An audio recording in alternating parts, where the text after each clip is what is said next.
მოგესალმებით. ვაგრძელებ საქართველოში მოგზაურობას და ამჯერად კახეთიდან გადმოვინაცვლე ქვემო ქართლის მიმართულებით, კერძოდ კი ბოლნისის მუნიციპალიტეტში. მართალია აქ არაერთი გადაცემა გადაგვიღია, მაგრამ თუ გავითვალისწინებთ ამ რეგიონის კულტურულ და ისტორიულ მემკვიდრეობას, დარწმუნებული ვარ კიდევ არაერთხელ ვესტუმრებით და უამრავ გადაცემას გადავიღებთ. პირველ რიგში მოვედი სოფელ ცურტავში, რომელსაც ადრე ქოლაგირი ერქვა. ცურტავის ხსენებაზე პირადად მე მახსენდება იაკობ ცურტაველი, რომელიც არის უძველესი ჰაგიოგრაფიული ნაწარმოების შუშანიკის წამების ავტორი და სწორედ ის გვაწვდის ერთ-ერთ პირველ ინფორმაციას ამ ადგილის შესახებ, რომლის მიხედვითაც ცურტავი ყოფილა ქართლის პირიახშის რეზიდენცია. საუკუნეების განმავლობაში ცურტავი იყო საგანმანათლებლო და კულტურული კერა. ახლა კი დროა დავიწყოთ ჩვენი თავგადასავლები და გავემართოთ პირველი დანიშნულების ადგილისკენ, რომელიც აქედან დაახლოებით 500 მეტრში მდებარეობს.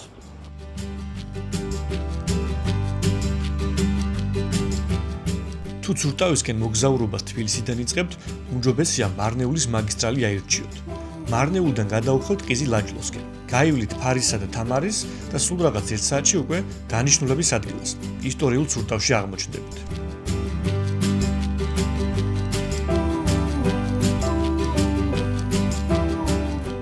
ცურტავის და ზოგადად ამ მუნიციპალიტეტის ერთ-ერთი უმნიშვნელოვანესი ძეგლი არის ცურტავის იგივე ქოლაგირის ციხე. უნდა ითქვას, რომ ეს არის ერთ-ერთი გვიანდელი ციხესიმაგრე, რომელიც საქართველოში აშენებულა. ის აშენდა 1788-1798 წლებში დარეჯან დედოფლის მიერ, რის შესახებაც თავად გვეუბნება, რომ სწორედ მან აღაშენა ეს ციხე. უამრავი ციხესიმაგრეა საქართველოში, ჩვენც არაერთ მათგანში ყოფილვართ, მაგრამ ძირითადად ციხესიმაგრების თუ სასახლების მდგომარეობა უმეტესწილად სავალო მდგომარეობაშია ხოლმე, მაგრამ ამ შემთხვევაში გაგვიმართლა და ცურტავის ეს ციხე საკმაოდ კარგად გამოიყურება. ის მდებარეობს მოსწორებულ ტერიტორიაზე და მისი ფართობი არის 2000 კვადრატული მეტრი. გალავნის სიმაღლე არის 7 მეტრი. ხოლო 4-ვე კუთხეში არის ცილინდრული 4 სართულიანი კოშკი, სადაც ციხის დამცველები როგორც ცხოვრობდნენ, ასევე საჭიროების შემთხვევაში, რა თქმა უნდა, იბრძოდნენ კიდეც. ახლა ჩვენ გარე ტერიტორიაზე ვიმყოფებით, ამიტომ ერთი სული მაქვს, რომ შევიდე და შიგნიდან დავათვალიეროთ ეს განსაკუთრებული ციხესიმაგრე.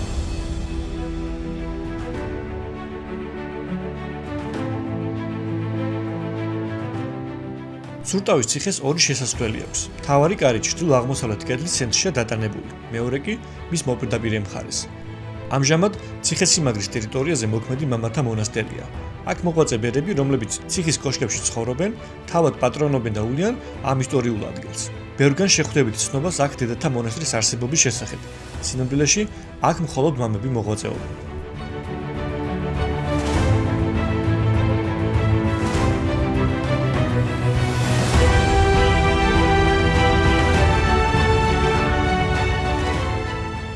როდესაც კარიბჭეში შემოაბიჯებდა, აქ აღმოჩნდება ისეთი განცდა გეუფლება, თითქოს მე-18 საუკუნეში ხარ, როდესაც ეს ციხესიმაგრე აშენდა.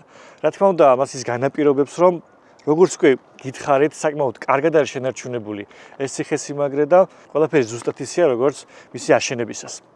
გეტყვით, რომ მშენებლობაში გამოყენებულია დაუმუშავებელი ქვა, მაგრამ ასევე ხვდებით აგურსაც, ძირითადად შესასვლელებში, რომ დეკორატიულად გაეფორმებინათ. ასევე სადაც ახლა მე გადავაადგილდები, ეს არის ეგრეთ წოდებული საბრძოლო ბილიკი, რომელიც მთლიან გალავანს მიუყვება და მისი სიჩქარე მეტრ-ნახევარს შეადგენს.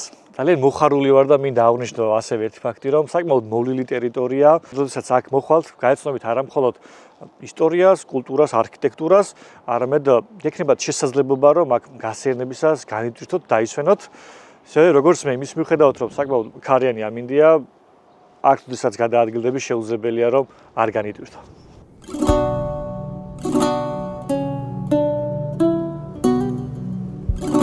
კუთხეებში განლაგებული კოშკები ერთგვაროვანი არქიტექტურული გადაწყვეტისაა. მათი 3 სართული საბრძოლო საცხოვრებელი დანიშნულებისაა, ხოლო მე-4 ღიაბანი.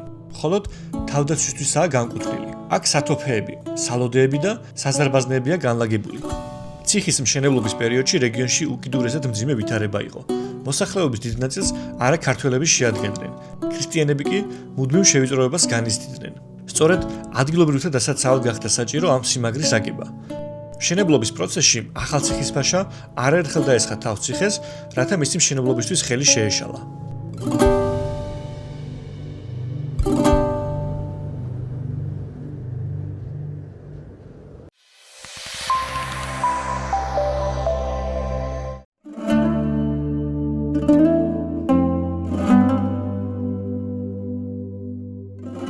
დაარჩა დედოფალ ციხესიმაგრის აშენებისთანავე აუგია დარბაზული ეკლესიაც, რომელიც დღემდე დაუძინებლად დგას ამ ტერიტორიაზე. ერთი შეხედვით უბრალო ნაგებობა, მაგრამ მინდა გითხრათ, რომ საკმაოდ ლამაზად გამოიყურება.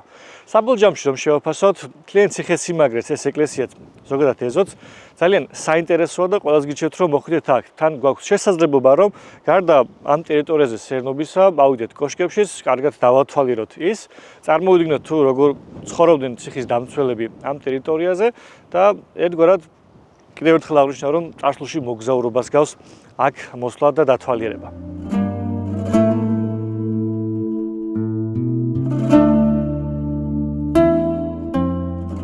წმინდა დიდმოწამე ქეთევან დედოფლის სახელობის ბაზილიკა ქვისა და ქართული აგურის ჰარმონიული შერწყმითაა ნაგები. ტაძრის ინტერიერი სადა და მოკრძალებულია. კედლებზე არ გვხვდება ფრესკული მოხატულობა. აქ მხოლოდ გალესილი ზედაპირი და აგურის შეულესავი წყობაა. მე-19 საუკუნის დასაწყისიდან სხვა მრავალი სიმაგრის მსგავსად ქოლაგირის ციხე მას დაკარგა თავდაპირველი თავდაცვითი ფუნქცია. მიუხედავად ამისა, მან დღემდე მოაღწია და ახლა უკვე დაინტერესებულ მოგზაურებსა თუ მომლოცველებს მასპინძლობს.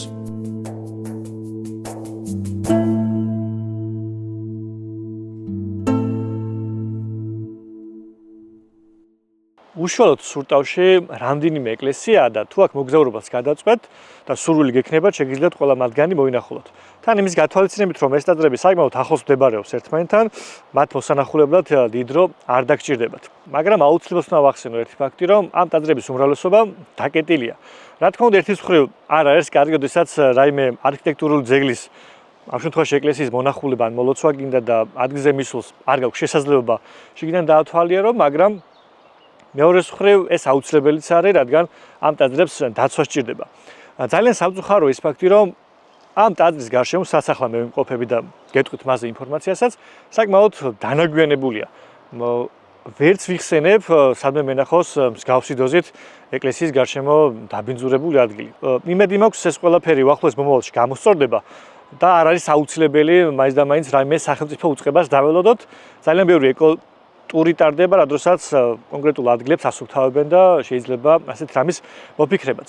რაც შეეხება ამ ტაძარს, რაც ახლა მევიმყოფები, ეს არის სურტავის ძველი ქოლაგირის მცირე დარბაზული ეკლესია, რომელიც გვიან შუა საუკუნეებს მიეკუთვნება. ის მდებარეობს მდინარე ხრამის მარცხენა ნაპირზე შემაღლებულ კლდოვან ადგილზე, რომელიც აშენებულია ბაზალტის ქვით, თუმცა მის მშენებლობაში გამოყენებულია მეგალითური ქვებიც.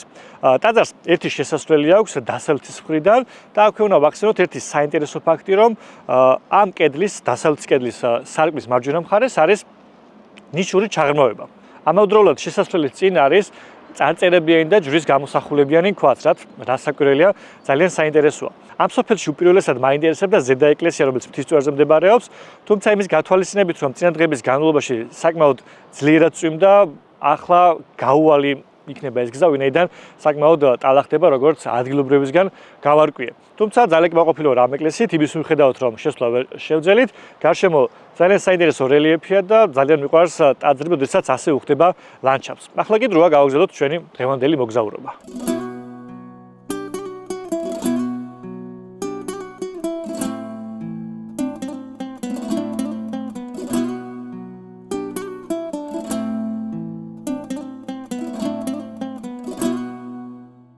ქვედა მცირე დარბაზული ეკლესიიდან რამდენიმე ასეულ მეტრში მოვედით განაპირა ეკლესიასთან, სწორედ ასე ქვია, რომელიც ასევე შემაღლებულ ადგილას არის აშენებული, ასევე ბაზალტის ქვებით, მაგრამ ქვედა ტაძრისგან განსხვავებით თვალს ეჩინოა, რომ რამხელა ბაზალტის ქვებია გამოყენებული მშენებლობაში და ასევე თვალს ეჩინოთ არის, რომ ამ დიდი ბაზალტის ქვებს შორის არის უკვე ჩვეულებრივი ქვები ამოვსებული. ეს ეკლესია მე-10 საუკუნეში აშენებული, დროთა განმავლობაში რა თქმა უნდა საკმაოდ დაზიანდა, მაგრამ ამ დიდმა ლოდებმა უშველა რომ საყრდენი კედლით არ ჩამონგრეულიყო და ქვედა ნაწილი კედლისთვის საკმაოდ კარგად არის შენარჩუნებული 4-ვე მხრიდან.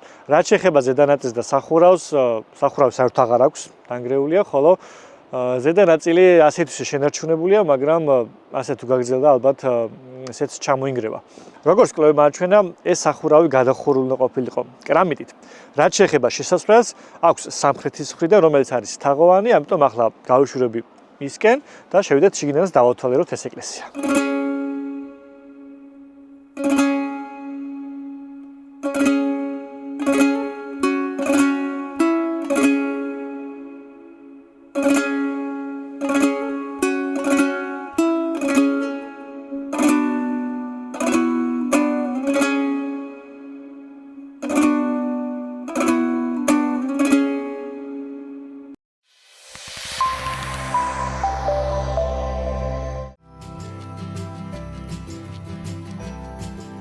ცურტავიდან ხიდის მეშვეობით მეზობელ სოფელ ნახიდურში გადავდივართ. ეს ორი სოფელი ჭიდროდაა ერთმანეთთან დაკავშირებული, ამიტომ აქ მოგზაურობისას შეუძლებელია რომელიმე მათგანს გვერდი აუვაროთ და მათი ისტორიული საგანძური არ მოინახულოთ. ახლა მოვედი სოფელ ნახიდურის ბოლოში, სადაც გავაჩერე მანქანა და ამ ბილიკით მივდივარ ერთ საინტერესო ადგილას, რომლის მონახულებაც ძალიან მინდა და იმედი მაქვს მივაგნებ. მანამდე კი უშუალოდ ამ სოფლის შესახებ გიამბობთ. სახელი ნახიდური მე-12 საუკუნიდან მოდის, მას შემდეგ რაც მდინარე ხრამზე გადებული ხიდი დანგრეულა. ეს ხიდი დაკავშირებდა ორ სოფელს, სოფელ ნახიდურს და ქოლაგის, იგივე ცურტავს. ნახიდური ისტორიული სოფელია. მასზე ხვდებით ინფორმაციას სხვადასხვა ისტორიულ წყაროში. მასზე საუბრობს ლეონტი მროველი, ვახუშტი ბატონიშვილი, დავით აღმაშენებლის ისტორიკოსი და სხვა ავტორები თუ ისტორიკოსები. ამ ბილიკზე აქვე არის ძველი დარბაზული ეკლესიაც, რომელიც ძირითადად დანგრეულია, თუმცა გალავნის გარკვეული ნაწილი შენარჩუნებულია, სახურავი საერთოდ არ აქვს და გარშემო სულ ძველი მეგალითური ლოდებია. ტაძარი ბაზალტის კარგად დამუშავებული კვადრატებით არის აშენებული დუღაბზე. საინტერესო ის ფაქტი, რომ როგორც გითხარით, გარშემო სულ მეგალითური ქვებია. გარდა ამისა, ამ გალავნის გარდა უშუალოდ ტაძარით შემოსაზღვრულია გალავნით და პლუს ამას გზა და გზა ხვდებით სხვადასხვა ნაგებობის ნაშთებს, რომელთაგან უმეტესობა მიწაშია ჩაფლული, ხოლო შევხვდი რამდენიმე ადგილს, სადაც გარკვეული სივრცეც იყო და ალბათ თუ ამ ადგილს არქეოლოგები კარგად გამოიკვლევენ, დარწმუნებული ვარ ძალიან ბევრ საინტერესო რამეს გავიგებთ, როგორც ამ ადგილის, ზოგადად მთლიანი ამ რეგიონის შესახებ. ახლა კი გავაგზავნებ გზას ჩემი ძირითადი დანიშნულების ადგილისკენ.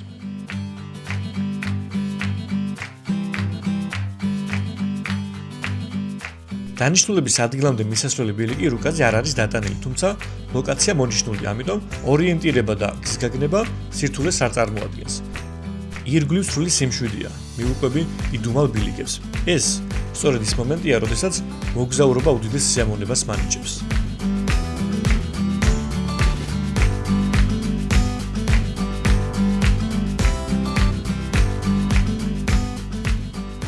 დაახლოებით 500 მეტრის გამოვლის შემდეგ მოვედი საბოლოო დანიშნულების ადგილას. როდესაც ინფორმაციას ვეძებდი ამ ადგილის შესახებ, მაინც და მაინც ბევრი წყარო არ არის და რა ფაქტებიც ვიპოვე ხშირ შემთხვევაში ურთიერთსაპირისპირო იყო. თუმცა ამის მიუხედავად მაინც გადავწყვიტე რომ მოსულიყავი და ჩემი თვალით მენახა. ეს არის არ უხლოს, იგივე არ ახლოს მეგალითური ნამოსახლარი. ეს დასახლება ჯერ კიდევ ბრინჯაოს ხანიდან არსებობდა, რაზეც აქ არსებული ის ნაშთები მოწმობს, რომელიც იმ ბილიკზე შეგვხვდა, რომელიც ჩვენ გამოვიარეთ. ხშირ შემთხვევაში იყო ძველი შენობების კედლების ნაშთები. როდესაც სოფელში შემოხვალ და ამ ადგილისკენ გამოიხედებით, შორიდან ქვების დიდგროვას გავს, რაც არ არის გასაკვირი, ვინაიდან გარდა დასახლებებისა, ძირითადად გარშემო სულ მსგავსი დიდი ლოდის ქვებია მიმოფანტული. მაგრამ როდესაც დრონი ვაფრინეთ, უკვე გამოჩნდა ამ დასახლების კონტურები და უკვე უშუალოდ ამ ადგილას, როდესაც გადავაადგილდები, ჩანს ეს ტერასულად განლაგებული სახლების ნაშთები. საქართველოსთვის განსაკუთრებით კი სამხრეთ ნაწილისთვის არ არის უცხო მეგალითური დასახლებები. თუ ძველი გადაცემები გინახავთ, გემახსოვრებათ სამხრეთ ჯავახეთში მოგზაურობისას ერთ-ერთ ასეთ მეგალითურ დასახლებას ვესტუმროთ, საუბარია აბულის ციხეზე, რომელიც ერთ-ერთი გამორჩეულ და შთამბეჭდავი ციხე აუცილებლად არის. მეგალითური დასახლებები განსაკუთრებით გამოსადეგი იყო ომიერობის პერიოდში. როდესაც მტერი შემოესეოდა ამ ადგილებს, მისთვის ერთგვარად შეუმჩნეველი იყო, ვინაიდან ეს დასახლებები ლანდშაფტთან არის შერწყმული. ძალიან მიხარია, რომ მაინც გადავწყვიტე აქ მოსულიყავი და ჩემი თვალით მენახა მთლიანი ეს ტერიტორია. ახლა ვეცდები, რომ ზედა ნაწილში გადავინაცვლო, გავისეირნებ, კარგად დავათვალიერებ და ვნახოთ, რას აღმოვაჩენთ.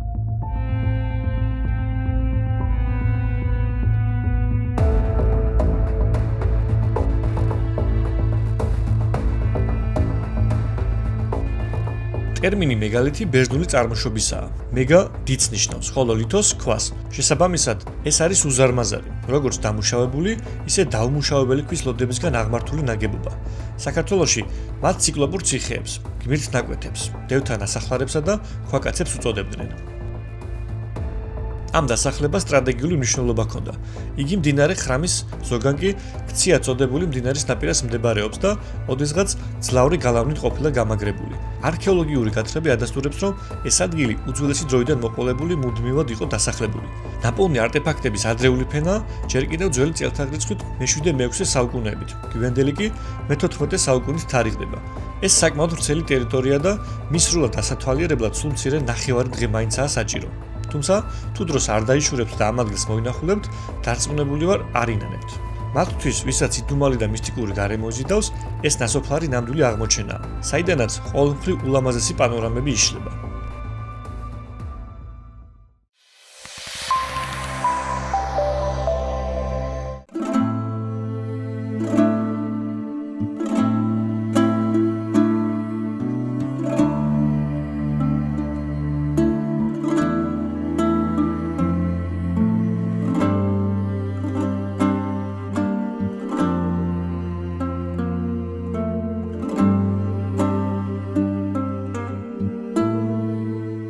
როდესაც დავბრუნდით მანქანასთან და გავემართეთ შემდეგი დანიშნულების ადგილისკენ, რუკაზე დავინახეთ კიდევ ერთი ეკლესია, რომლის ფოტოების ნახვის შემდეგ ძალიან დიდი სურვილი გამიჩნდა, რომ მოსულიყავი და მენახა.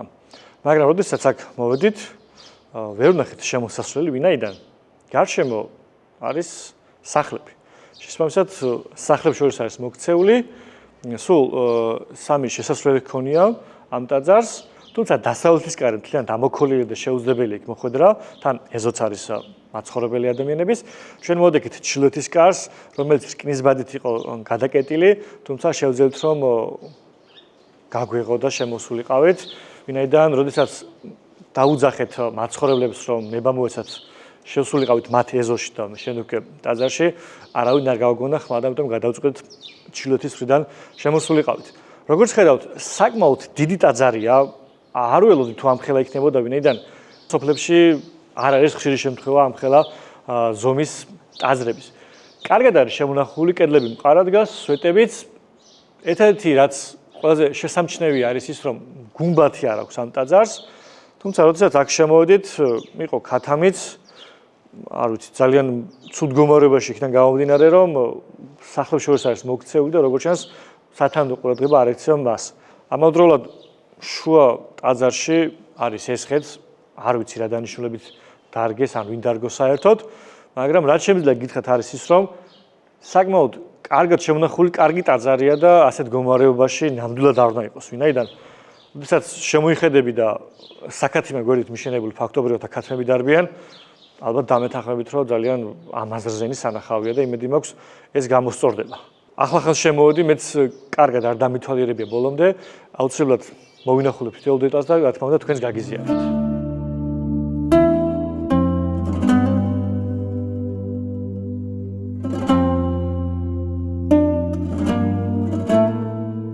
როგორც გავარკვიე, ტაძრის მშენებლობა მე-17-18 საუკუნეებში დაუწყიათ, თუმცა ბოლომდე არ დაუსრულებიათ. ამბობენ თითქოს გუმბათი ჩამოინგრა, თუმცა სინამდვილეში კი არც კი დაუდგამთ. ტაძრის ინტერიერს 12 მაღალი და ფართო სარკმელი აშუქებს. ეკლესია გარედან ყვითელი ფერის ბოლნური ტუფითაა მოპირკეთებული. სწორედ ამის გამო სოფლის აზერბაიჯანული მოსახლეობა მას სარი ქალისას, ანუ ყვითელ ეკლესიას ეძახის.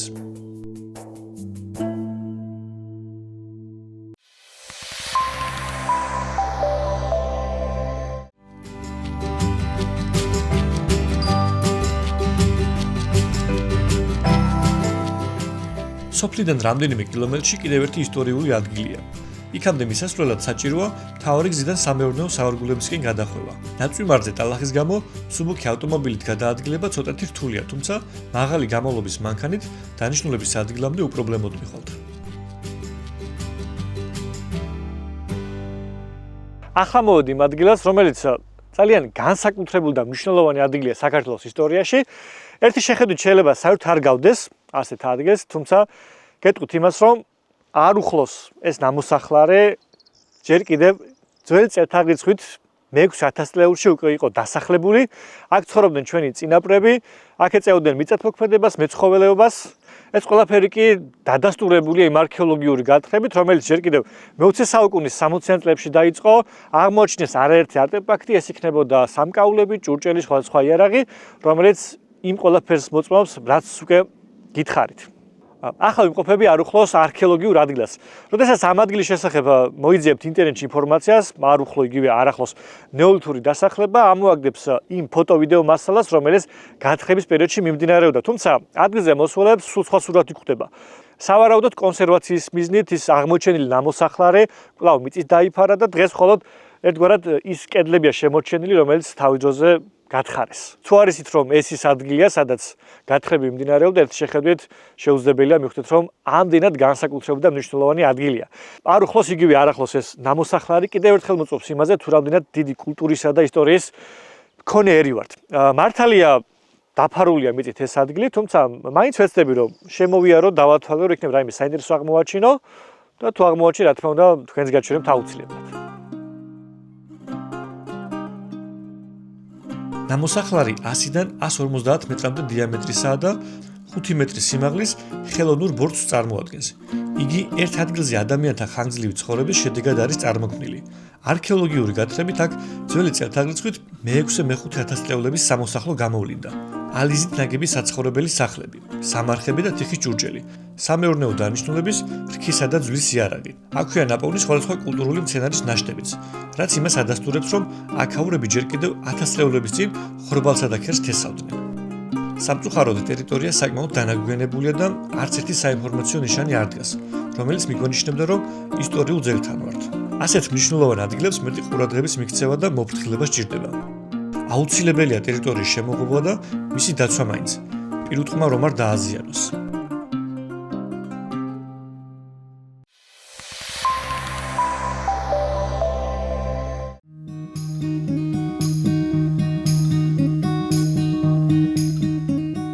ახლა კი ჩემი დღევანდელი მოგზაურობის ბოლო დანიშნულების ადგილისკენ მივემართები. როდესაც რუკაზე ჩემთვის უცნობ ან ნაკლებად ცნობილ წერტილებს ვაწყდები, ყოველთვის ვინიშნავ, რომ პირველივე შესაძლებლობისთანავე მოვინახულო. ერთ-ერთი ასეთი ადრეული ჩანაწერი სწორედ მამხუტია, იგივე სოფელი სარაჩლო.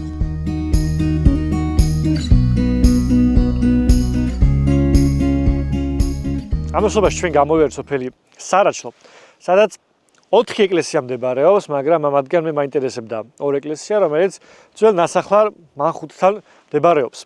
ეს არის ქვედა და ზედა ეკლესიები და პირველ რიგში მოვედი ქვედა ეკლესიასთან, რომელიც მე-6-მე-7 საუკუნეებით თარიღდება და როგორც ხედავთ, საკმაოდ ლამაზია თავისი სიმცირის მიუხედავად. ეკლესია ყვითელი ქვის სუფთად გათლილი კვადრებით არის აშენებული დუღაბთან ერთად, ხოლო გადახურულია კრამიტით.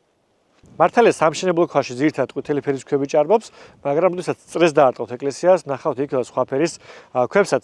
შიგნითაც ვიყავი, თუმცა რადგანაც არც ერთი ხატი არ დახვდა შიგნით, თუმცა საკმაოდ მყარად და კარგად გამოიყურება უშუალოდ კონსტრუქცია. ახლა ყავ გარეთ ვიმყოფები და შევეცდები რომ ზედა ეკლესიას დავათვალიერო და თქვენს გაჩვენოთ.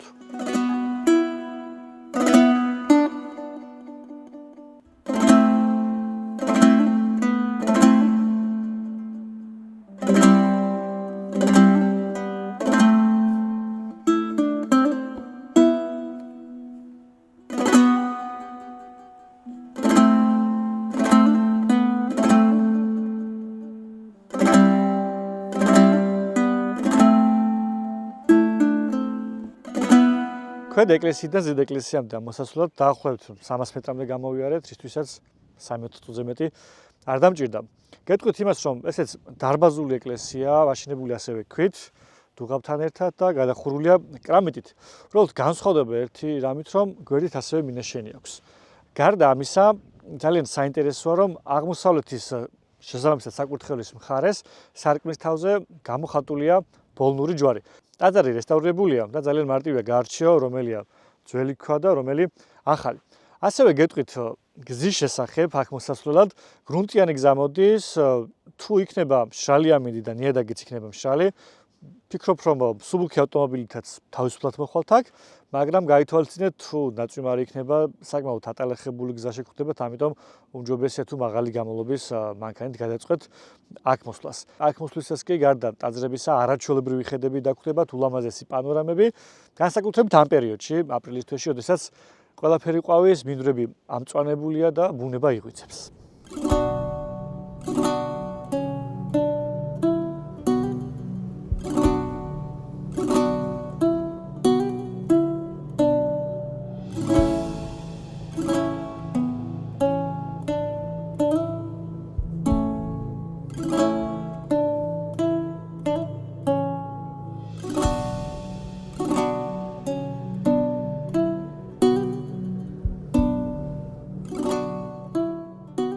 აქ სრულდება დღევანდელი მოგზაურობა. ვფიქრობ, ძალიან საინტერესო ადგილები მოვინახულეთ და კარგი თავგადასავლებიც გამოგვივიდა.